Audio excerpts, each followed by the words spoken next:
Okay, we now invite Jim Crosby back, and Jim is going to discuss nuisance dogs, loose dogs, and suggestions for management and policy.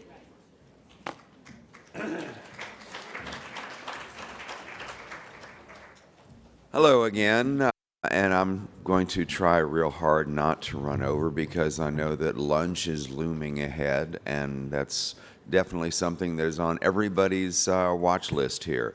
So we're going to talk about basically the difference between nuisance and dangerous dog actions and complaints, and kind of how we can develop a strategy for dealing with these. Okay, wrong button. There we go.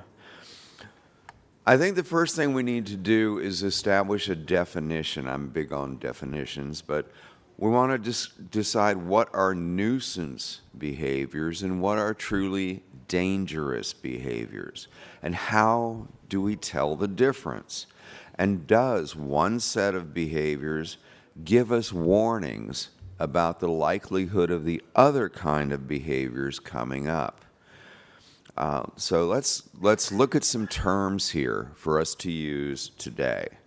Nuisance behavior are those behaviors that, although they may be annoying and obnoxious and cause a huge amount of our complaints, are not really those behaviors that are likely to result in significant injuries. Nuisance behaviors are things like barking and whining and digging out. Loud chasing, the dog that is constantly running down the fence line and barking at passersby. Those are nuisance behavior. Dangerous behaviors are those like lunging from a restraint.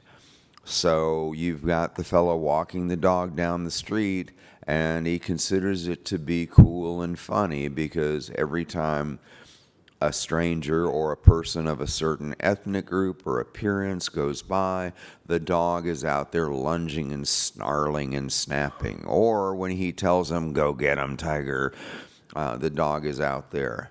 That's dangerous behavior. Charging a fence and actually trying to actively defeat that fence, that can wind up resulting in dangerous results. Threat behavior during walks was what I just mentioned about the lunging and so forth. But also another one where you've got a dog that regularly chases, be it runners or people on bicycles or scooters, but does so silently, not chasing them, barking. That's a problem because, and we'll talk about it tomorrow, there's something called the canine predatory motor sequence. The difference between chasing something because it's moving and chasing something in a predatory fashion. Predators are silent, so if you have dogs that are initiating or continuing chases silently, that is a warning of a potentially dangerous situation. Biting is both. Biting can be simple communication. Biting can be how an animal is affecting its environment and its people. Or it can be dangerous behavior, and that can go back and forth. So when we're planning responses on biting, we need to try to set up criteria so we can decide the difference between nuisance biting and dangerous biting that's likely to escalate into more serious injury. So when we analyze the behaviors on complaints as to decide whether they're nuisance or whether they're dangerous, it really doesn't matter because we want to figure out why and how that behavior has succeeded in the past for that dog. If it's threat behavior, these are two examples here of dogs that were complaints because of supposed threats. The dog on the left, the white dog, those threats were focused on human beings. The dogs on the right, one of those dogs was a dog that was tied up constantly, and every time another dog went past, it went into full threatening mode. Those are both behaviors that have a reason behind them. In both of these cases, this behavior was based on nutritional needs. The dog on the left was protecting, although it was an empty bowl, was protecting its space and its access to nutrition. The dog on the right was simply very unsocialized, did not have the skills to interact with other dogs. So that was the basis of their behavior. Two different bases with similar manifestations, but to solve either of those, we needed to dig in and find out what truly was going on with those individuals. So we've got a couple of basic things for producing these undesired behaviors. One of them is overall welfare. As I was just mentioning with the dog on the left, dogs that are lacking in having their basic needs met, be it for hunger or thirst or adequate shelter, their behaviors, whether they're nuisances or not, are based in that welfare.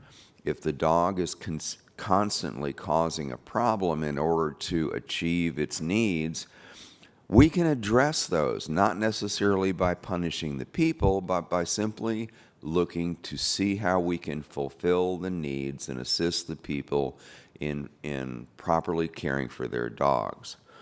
If the basic needs are being met, there are still other more complex needs that need to be looked at, including the desire and need for the animals to have affiliation with human beings and with conspecifics.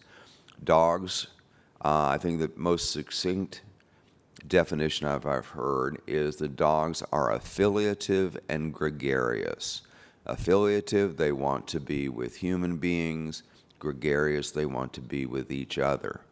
If you deny them those basic needs, then they are going to try to produce behaviors that are going to help them get what they perceive that they're missing.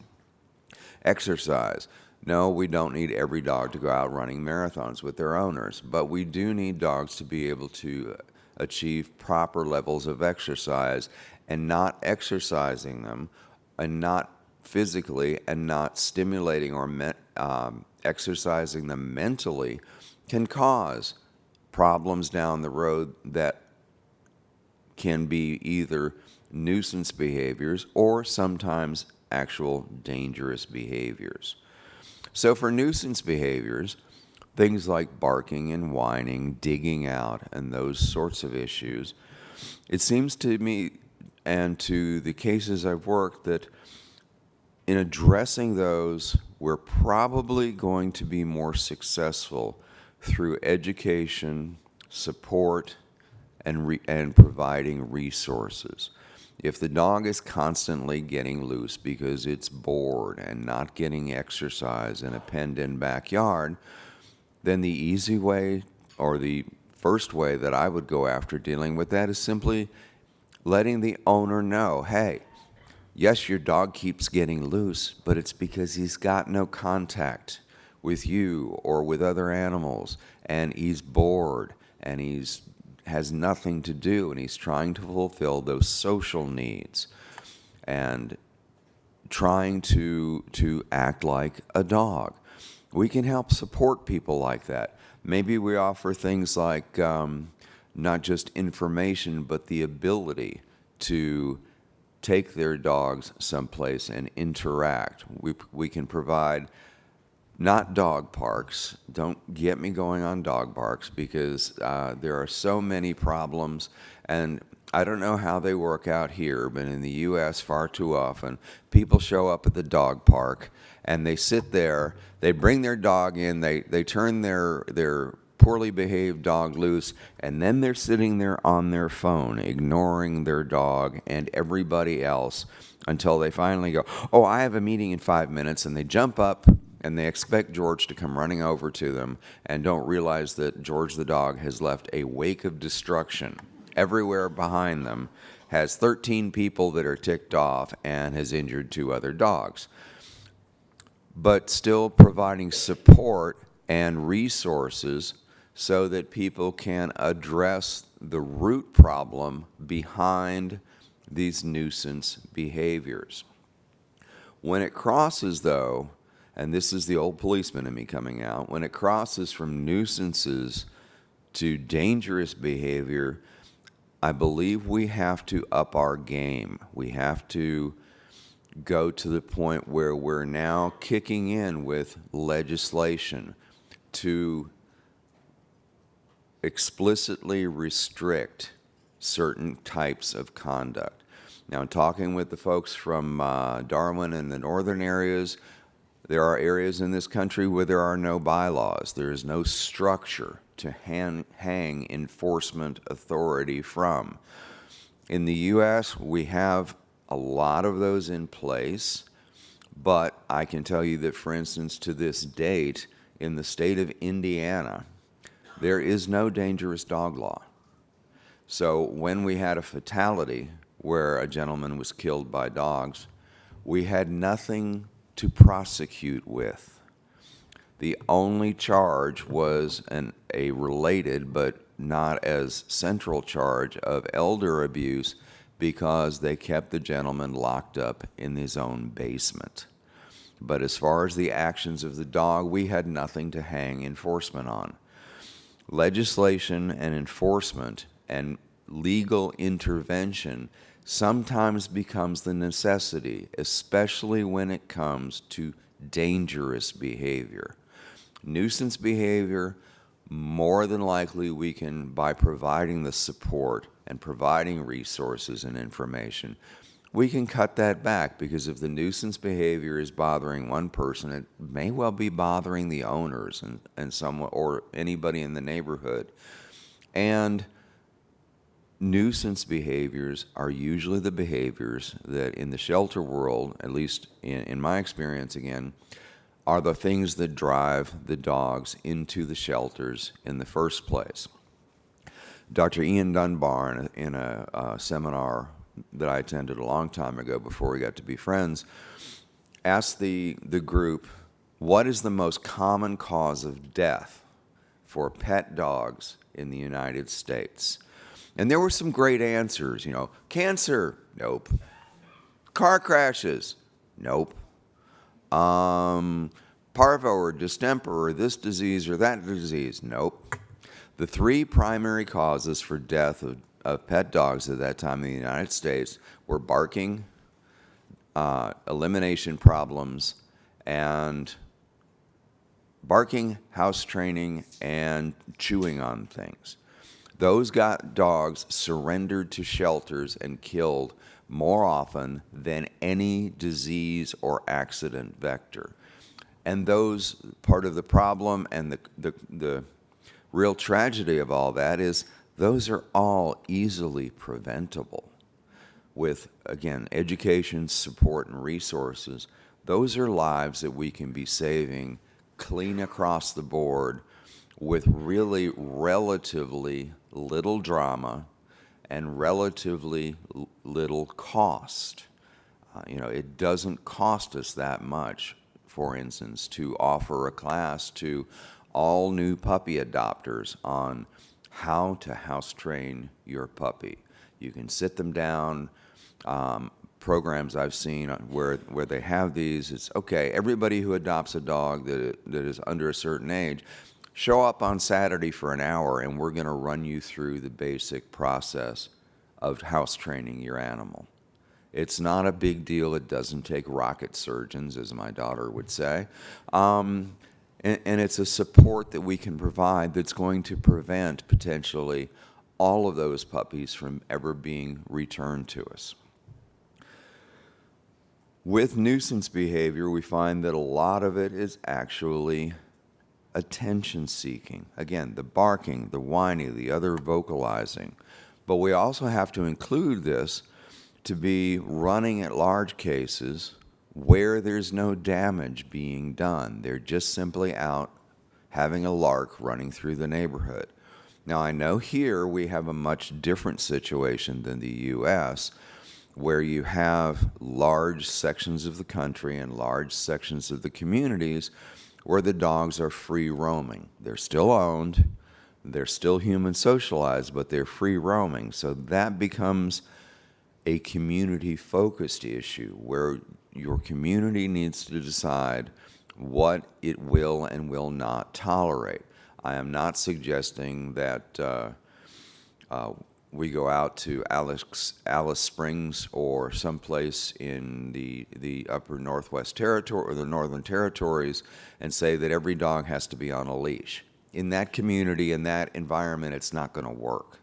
But still, the running at large and these others can be attention-seeking behaviors. So how does it seem the best way to approach that? Well, it's not with the enforcement. It's with that owner and caregiver education. It's providing those services, giving ideas, giving people ways of addressing those problems before they show up at the front door of the shelter dumping the animal. There are needs-based behaviors that are nuisances rather than necessarily dangerous, but these are still issues we can handle. Things like dogs that are out in a neighborhood, and even though the dogs normally do roam free and are allowed to, the dogs that are rummaging in the trash and that are running around and intimidating or bullying other dogs, those are dogs that are trying to meet needs that we can address. See, dogs that are escaping because they're bored and needs stimulation, or that are chasing other animals or people on bicycles and so forth for fun because they want that stimulation. Animals that are seeking shelter, maybe where they normally live they don't have adequate shelter, so they're out trying to get into somebody's shed or somebody's lean-to or covering area in order to get that shelter. Again, we can address those behaviors with community support. One of the programs that I've seen work in some areas in the U.S. has been the programs where if the dogs do not have adequate shelter, there is some place that people can call, and the program will show up and will build dog houses that are spacious enough for the dogs, that are enough protection from the elements where they have protective walls on at least 3 sides, and in cold environments they can have insulation and protection from the wind. In warmer environments like Florida or here in a lot of Australia, they can get out of the direct sunlight, they can get a break. In those areas, in the tropical areas, we want more ventilation when possible, but still we can provide that community support. We can provide the community with things like enrichment for their dogs, mental enrichment. There was a program a friend of mine ran in the Galveston, Texas area where they got in a van and they had supplies and donations and they drove around neighborhoods that were financially challenged. And when they'd see dogs or they'd see kids and dogs especially, or people out with their animals, they'd stop and say, hey, here are some toys. Here are some ideas. Here are some activities you can do with your dog. Let's get them enrichment and try to improve their mental state so that they can be better members of your community and they can be better companions for you. One of the things that another program did was to go out to community centers. They'd show up at a community center, say, once a week, and they would have trained dogs there, and they would have their dogs there showing off. And the big success was that they'd show the kids. They would say, look, do you have a dog at home? Yes. Well, watch what my dog can do. And they'll, for instance, have them sit up high and twirl around once, or sit and roll over and play dead, or fall down when they say bang, or any of those issues. And then the program would say, would you like your dog to do this? Oh my goodness. They would hook onto that idea so that the next week or the next month when they came in, they'd say, bring your dog in and we'll teach you how to do 2 tricks. Suddenly you have the dogs getting enrichment, and you have the people, at least from an early age, that are starting to get plugged into the value and the abilities of their pets, because these pets are now not only having their own needs fulfilled, but especially in some of these more challenged neighborhoods, if you have a dog that does something cool, your status has now gone up. Hey, that's the guy whose dog falls over every time he yells bang. Well, maybe we don't do bang these days because there's a lot of guns out there and people get sensitive about that. But whatever we do, let's show them some of these things to get their dogs and them engaged. Shelter support, again, I mentioned that about the building the dog houses. There are programs where they're doing smaller managed play sessions for dogs in an area, not a dog park, but an area where even if it's a backyard, or what in some cases they're being called sniff safaris, where you can reserve a backyard or a large piece of property that's closed in and so forth, and you can arrange with some of your neighbors where you can take the dogs to these places, have somebody there that's at least basically skilled in monitoring interactive play, healthy play between dogs, and giving your dogs opportunities to have an hour out with a couple of their buddies. We're not throwing them again into the dog park with a whole bunch of poorly behaved dogs that nobody's paying attention to. Instead, trainers and other volunteers will come in and say, okay, Tuesday afternoon at 2 o'clock, these 6 people show up here and we're going to have your play date. By providing that community support, we can not only eliminate more nuisance behaviors, but we can start to short circuit the dangerous behaviors. Dangerous behaviors, truly dangerous behaviors, are issues like, why is this making ugly noises at me? I don't know. My watch is smarter than I am some days. In fact, most days. But in any way, dogs, truly dangerous behaviors are dogs that are getting into fights and actually attacking other animals and inflicting injuries. We're not talking about social disputes here. We're talking about dogs that are acting in an overtly offensive manner. We have in those dangerous behaviors, we have those dogs that are running at large with more issues. They're chasing people. They're backing people into corners. Biting dogs. We can't have biting dogs running around, and we really need to monitor and control and regulate dogs that have developed biting as a default or successful behavior. And especially we need to be addressing dogs that are out running around and are being openly predatory, especially when it's based in nutrition, because the transfer of target from another small animal or another dog to a human-sized target, especially when we're talking about little humans, definitely occurs, and I've seen across the research. This kind of behavior is where we need that solid framework of legislation. We need to have this funding and public support for enforcement of the laws that are in place, and we really need to have legislative authority for removal of dogs from situations that are showing those much more dangerous, threatening behaviors. And we need to have a sane and quantifiable way of determining the difference between simply nuisances and dangerous behaviors. If you do it based just on the complaints you get, I've seen it, and everybody in the animal control industry has seen it, they complain that the dog is highly dangerous and going to kill somebody or whatever, and you find it's just simply nuisance behavior. If that difference is not described in legislation, and if everybody or if a community is not on the same level of understanding the difference there, then it makes that enforcement job harder.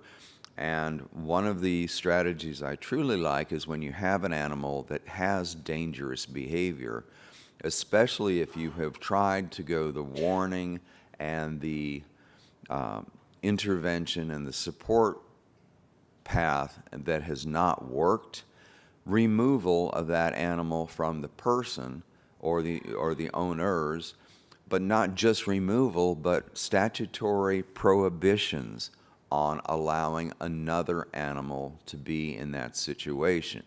Because in my research, 95% of the times you have dangerously aggressive and offensive animals, it's a human failure or a human action that has caused that. We need the statutory authority to be able to say not only your dog has bitten 6 people in the last 2 weeks, so we're going to take it away from you, but we've investigated adequately here, and you're just too stupid to have a pet. So we're going to seize that pet. We're going to evaluate it and see if maybe the problem really is all you or mostly you, and maybe it can be rehabbed. But either way, we're not going to let you go to the pet store or to a shelter or to a rescue or to just go out on the street and grab another pet. That's a problem we even have when enforcing cruelty laws and dogfighting laws, because there are times when people have one set of animals, we take them away, they have neglected them, they have physically, actively abused them, they're fighting them, we get them, we deal with the dog situation, they get slapped on the hand, and next week they're back out with another group of animals. An idea for people, and this is kind of off the side, but an idea for any of you that have input on the legislation, something we've found that has worked in some situations very, very, very, very well. When you have a person that you do manage to be able to apply the legal system to ban future pet ownership, one thing we have done is also ban them from living in a home with a privacy fence. That way, any animal control or police officer riding by can look to see if they've got new animals. If the person was a hoarder, you may not be able to see what's inside, but you can see when they start accumulating crates and animals outside. If it's a cruelty case or a fighter, if they're not allowed to have a non-transparent privacy fence, it makes it harder for them to try to start building up these animals again. So when we're restricting ownership, we also want to try and put into either the sentencing, the court orders, or the law itself restrictions on how well this person will in the future be able to conceal anything they're doing wrong. In any case, to get back on track here, legislation and enforcement and punishment for the humans is sometimes what we have to go through when our support functions haven't worked or the humans are just unresponsive. They're just not listening. Yes, we want to start with that support and being part of the community, but sometimes we just need to be able to put our foot down and say no. And so it's essential to have a sane, quantifiable, and consistent system so we can enforce that bad action when the education and support is not working, especially when it comes to the dangerous behaviors. And usually it's much easier to get the truly dangerous behaviors regulated than the nuisance behaviors. Everything is context and perception between what's really happening and what's being reported. I love this joke. I almost got bitten by a Great Dane. And of course, the common response is, well, what if it had been a child? Well, Alice, I could have fought off a child. People do tend to throw out the idea of what if it was a child? Well, we can say what if a whole lot of things, but we have to be able to instead define the difference between nuisance behavior and dangerous behavior and focus the appropriate resources on the appropriate level. Now, what are animal services and what are they not? Animal services, unfortunately, is very largely complaint driven, but our governments may not see them the way we want them to, and this is where we need to reach out. Are animal services out there to generate income for municipalities? Well, in some places it seems like they are, because all animal services is expected to do is to look for owners and to look for violations and write tickets and move on, and thereby generate revenue for a municipal or county budget. That's not what we're really here for. Is it to limit complaints? Is the purpose of animal services to limit complaints to the politicians that are elected and put on the councils? And are animal services really just out there to make the more privileged parts of the communities feel better about themselves, because they don't have to see the mistreated dogs, and they don't have to see the dogs that don't have resources, and they don't have to see strays running loose? Well, in my view, no, that's not what animal services should be out there doing. Those are not the things we should be addressing. Instead, my basic definition of animal services is we have two jobs. We protect people from animals and animals from people. Now, to do those two, the support services and the enforcement services work together, so we can enable animals and people to both thrive on terms that make sense to them, so that animals get those needs met, so people get their needs met, and one group can exist in concert with the other without those needless conflicts. So to get down to the brass tacks here, for dangerous behaviors, we need to identify the real problem, not just what looks to be an easy fix. Right now in the UK, and I think there's some rumbling here, but in the UK, there is a huge stink going on about the XL bully problem. Well, there are a whole bunch of issues with that, including the fact that we don't have a definition of what an XL bully is. Is an XL bigger than a large but maybe smaller than a giant? And how much bully, and how are we defining this? The reaction currently there has been, we're going to ban the XL bullies. Okay, that would sound great if you knew what you were banning, and if you had a way of defining that and being consistent about it, and then you had a way of explaining why you were doing it really, because you actually had data that identified this particular appearing dog to be a problem more than some other kind of dog. And there's going to be unintended consequences to that kind of a supposed quick fix. Now, I will fully agree, and it's interesting whether it's the XL bullies or the pit bull idea across the board or whatever. There are dogs that fit these descriptions that are really nasty characters, that are real problems.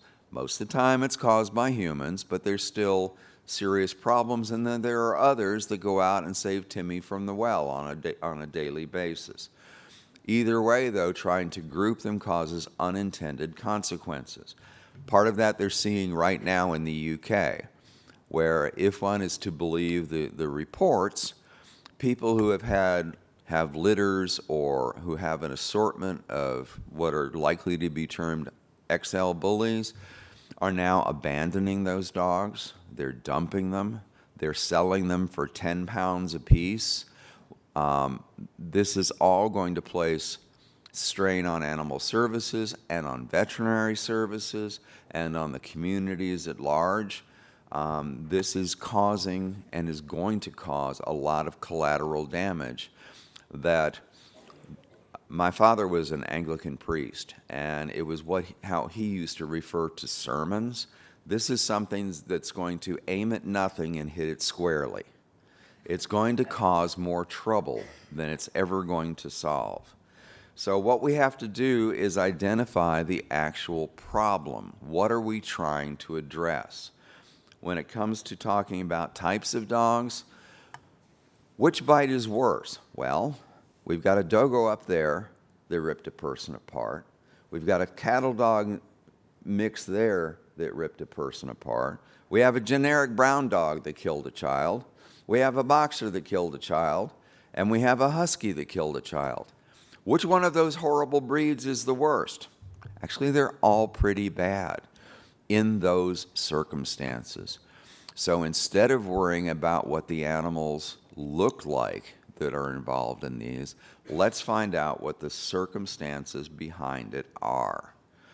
Dangerous behavior should be addressed and is usually addressed because it's driven by a cleared hazard to other animals and humans.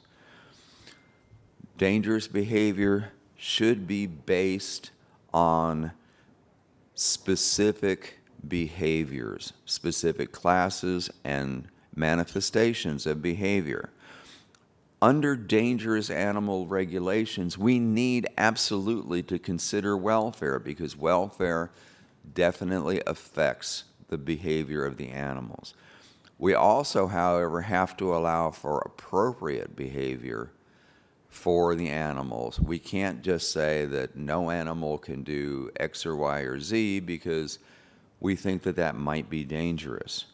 Dangerous behavior is where we should have some sort of place and as an essential part enforcement, and maybe again as we discussed the removal of animals. Nuisance behavior we can work with better because that's usually driven on complaints, and like many communities have found with having TNR procedures with cats, once you actually educate the community as to what's going on, the complaints tend to drop even though you really haven't changed anything. Nuisance behaviors are usually irritations and can usually handle by education and support. But I also recommend the communities have a method in place, a process where repeated nuisance violations can lead to further restrictions and eventually significant consequences and punishments because some of those nuisance behaviors, like chasing even though there's never been a bite, or some of the displays of undesirable behavior can escalate, which is why we need progressive bylaws and progressive legislation. We need to attack the source of the real problem. It's tough to do with politicians because they're very much into appearances, but we need to fix what's wrong, not what looks good. We need to build trust and relationship with the community, and our enforcement teams should be part of the community and trusted by the community. They should be there to help, but also to correct. And we should be able to look at our communities and help them help provide them solutions, not just say, you have to stop your dog from barking at night. Say, we've got a complaint about your dog barking at night, so we're going to give you several strategies, and if the reason the dog is barking at night is because it's cold, let's help you put up a shelter. If the reason it's barking at night is because you've got nuisance wild animals in the area, then let's bring in the people that deal with that and see if we can't help you solve the problem.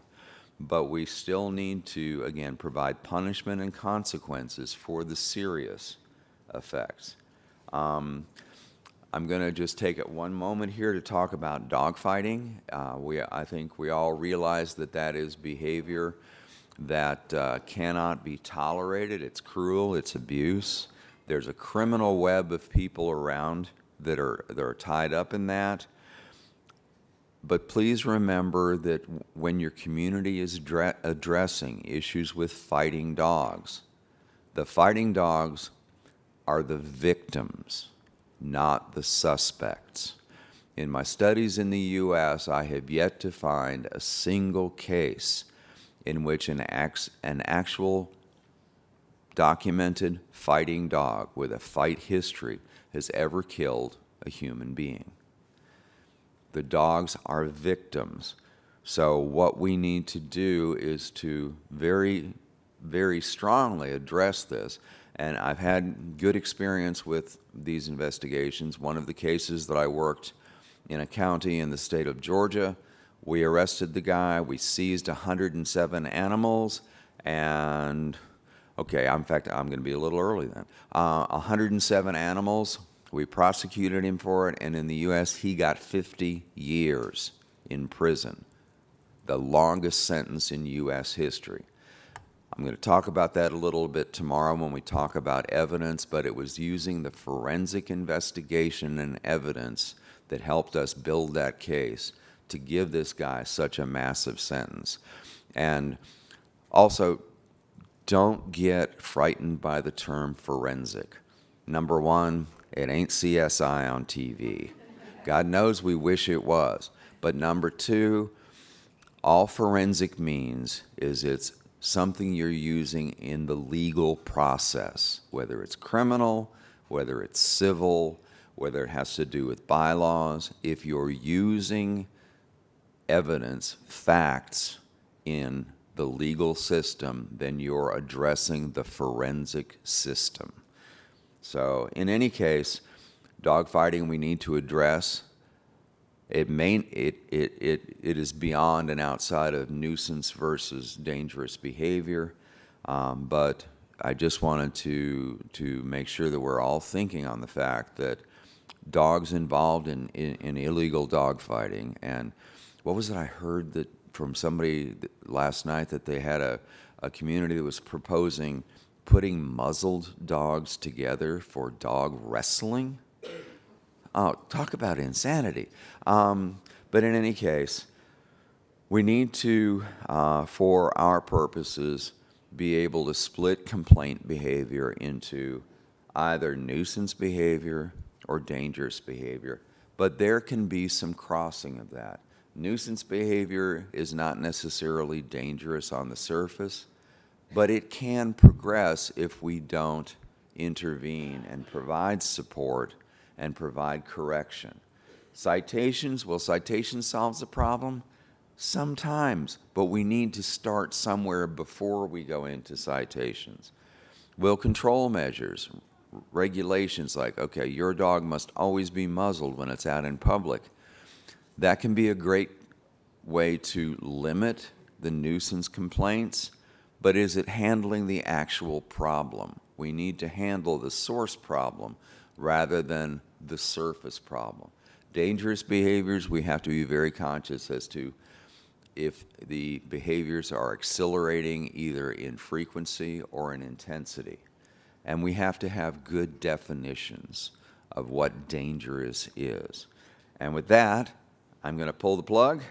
Again, that's me. Y'all know where to find me. And thank you.